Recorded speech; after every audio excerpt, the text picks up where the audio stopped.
Good evening from Washington, D.C., and thank you to those of you joining us from around the world for news from a Catholic perspective. I'm Lauren Ashburn. 3 Americans detained in North Korea have been set free and are on their way home. President and Vice President will meet the Americans when they land at Andrews Air Force Base.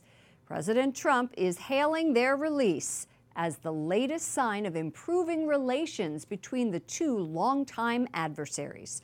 White House correspondent Mark Irons will have the president's reaction, but first, we start with Wyatt Goolsby at the State Department. Good evening, Wyatt.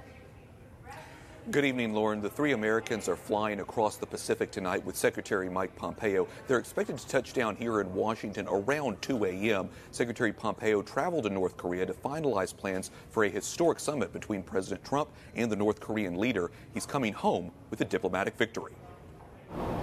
The plane carrying Secretary Mike Pompeo and 3 Americans freed by North Korea making a brief stop in Japan before beginning the long journey home. Pompeo tweeting on the plane, "I had productive meetings in Pyongyang with Chairman Kim Jong-un and made progress. I'm delighted to bring home 3 Americans." Pompeo says all 3 men, who have been in jail in North Korea more than a year, appear to be in good health. Kim Dong-chul was charged with spying and admitted in 2016 that he was carrying out Christian missionary work, which is against the law in the communist nation. 2 teachers, Tony Kim and Kim Hok-song, were both held on suspicion of committing hostile acts against the regime. Tony Kim's son credits the president for his father's release. I'm thankful. I'm thankful that he mentioned it. I'm thankful that he's engaging in conversations with North Korea as well. The 13-hour trip was the Secretary of State's second to the atheist regime within 6 weeks.